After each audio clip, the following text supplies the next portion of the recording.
The division with the black man and the black woman started with welfare.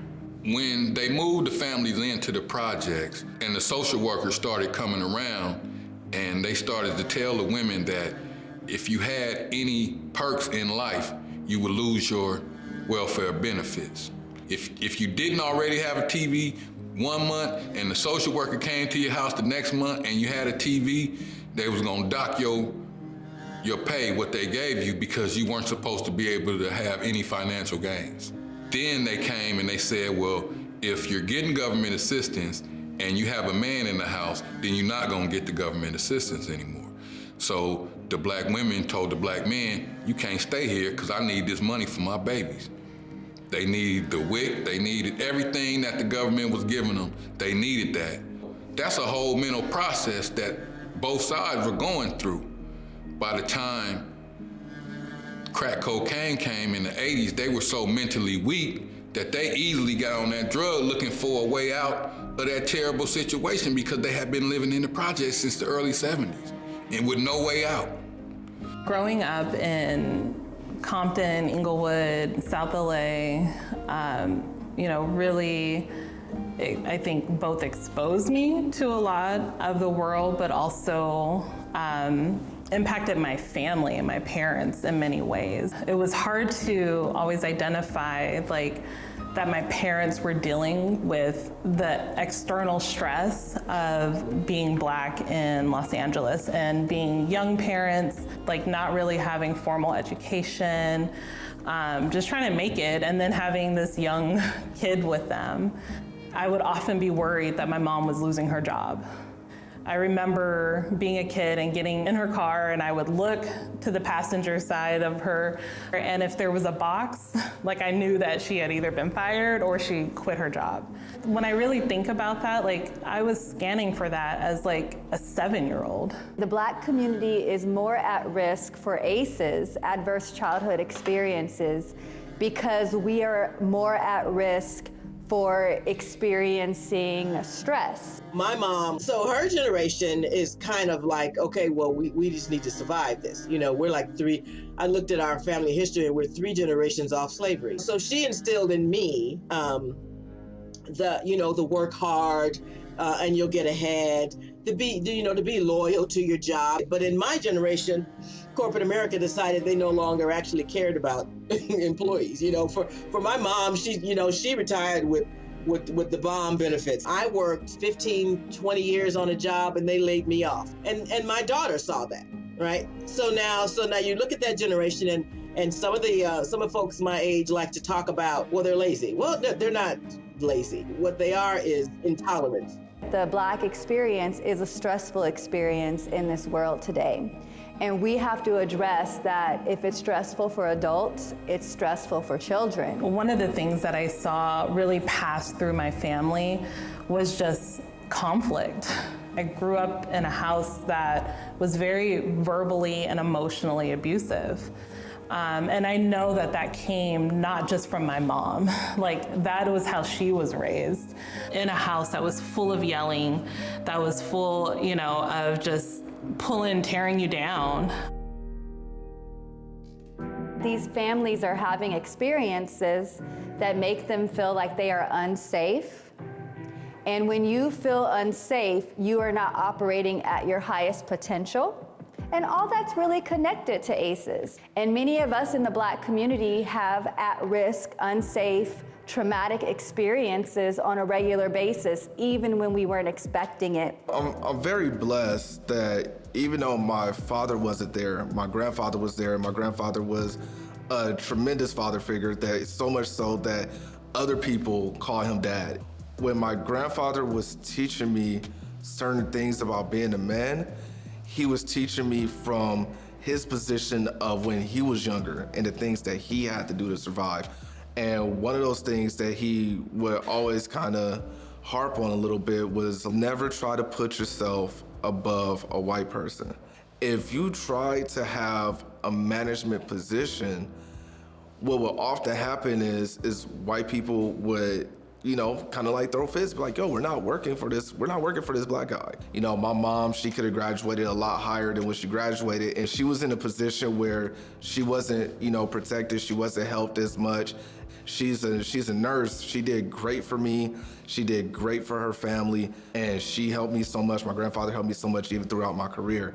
So I understand what they gave for me and what they paid for me, and I know that there are certain things that would have been better in her life had my grandfather had not had to go through those things to survive. Every generation, based on, I'm going to say, what they saw their parents or the generations before them do, you make adjustments to it, and then your way is different. Now my only problem with that is when we decide in our generation that our way is the best way, when in actuality, you need all of these ways. I, spent a lot of time creating distance from my family and my mom because I didn't understand why we couldn't have just general conversations, right? Like if something comes up, like why can't we actually process this and talk about it?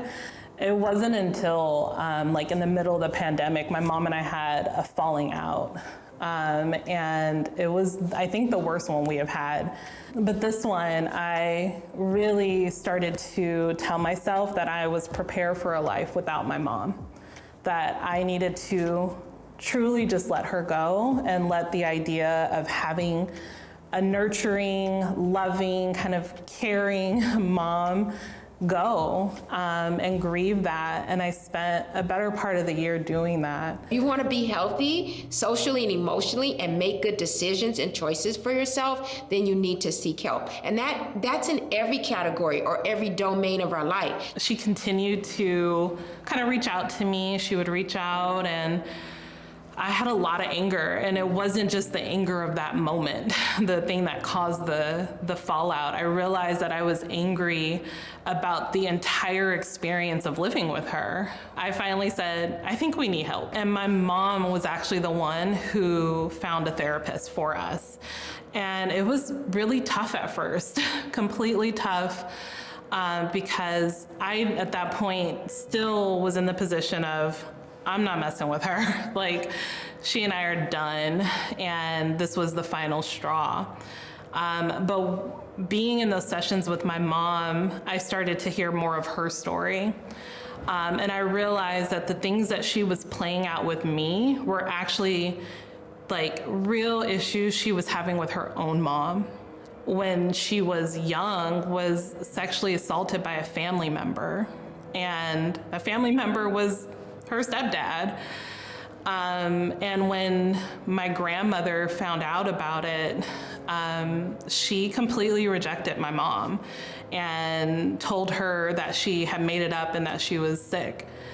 And then went on to tell everybody in my family. So exposed my mom in this really kind of deeply painful way. And I didn't learn about this until my mom and I were in those sessions. And we were having these conversations, and I could see her separate from me, right? Like I started to see her as just the young person whose own mom didn't protect them. I think the next step from there is just holding that truth that they may never be the person that you need. Particularly for Black people, I don't want to demonize or marginalize my people, but in terms of our historical trauma, things that we are left with in terms of we have to deal with everybody, even people who aren't good for us. And that's not true. And so you do have to find what I talk about is people who you can be emotionally naked with. Sometimes when we are with our people, we're still guarded. We're not vulnerable, because we know what will happen if we are unguarded and vulnerable, that they will take that and use that to their advantage and to our disadvantage. That's why you have to be around people who you can share everything with. That's where emotional intimacy comes in. You can't be emotionally intimate with people that you don't trust.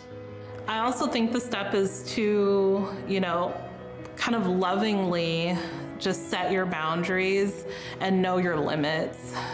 For myself, I have like now no longer engaged with my mom in conflict. I know that I'm not here to tell my mom how to be any different, right?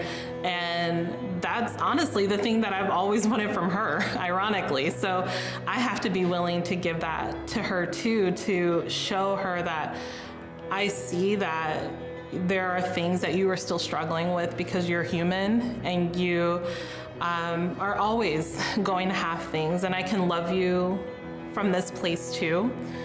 Another thing that stood out for me with maternal health is that while I was looking at assessments in the educational setting, we would be able to do assessments that tracked a child's life before they were even born, so in utero, and then the pregnancy and the birth experience. And what we were finding is that children that were having IEPs and needed more special education services, a lot of the parallels occurred of what was happening with the mother during pregnancy, the relationship she was engaging in, whether or not she had a mental illness, was depressed or anxious before her pregnancy, during her pregnancy, and after her pregnancy, definitely affects whether or not a child will have an adverse childhood experience, because if that mother is having an adverse experience, a traumatic event herself, modeling those behaviors for our children.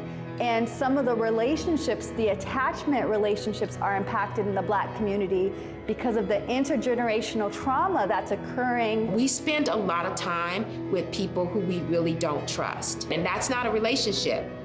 The ingredient for a relationship is trust.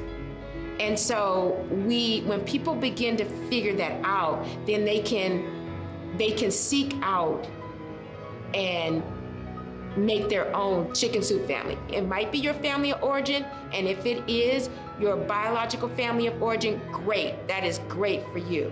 But if it's not, then you need to seek out people who are like you, who will support you, who make you feel warm and fuzzy, like a nice bowl of Campbell's chicken noodle soup makes you feel when you don't feel good. That's what we all need. We just gotta start loving each other again and treating each other right. And we gotta show those women that they are loved. The work of this documentary series is a love letter to the Black community that it's okay to feel emotion. It's okay to feel sad and anger and feel disconnected. But after you feel that emotion, realize that you felt it and that you have community and somebody that you can talk to about it, so that we don't sit in the thoughts, we don't sit in the emotions and the stress. We're hoping to empower Black women. And by empowering Black women, we empower Black children and Black girls and then Black men, because Black women are the matriarch of our families. And until we heal them, the rest of the family unit cannot be connected and healed.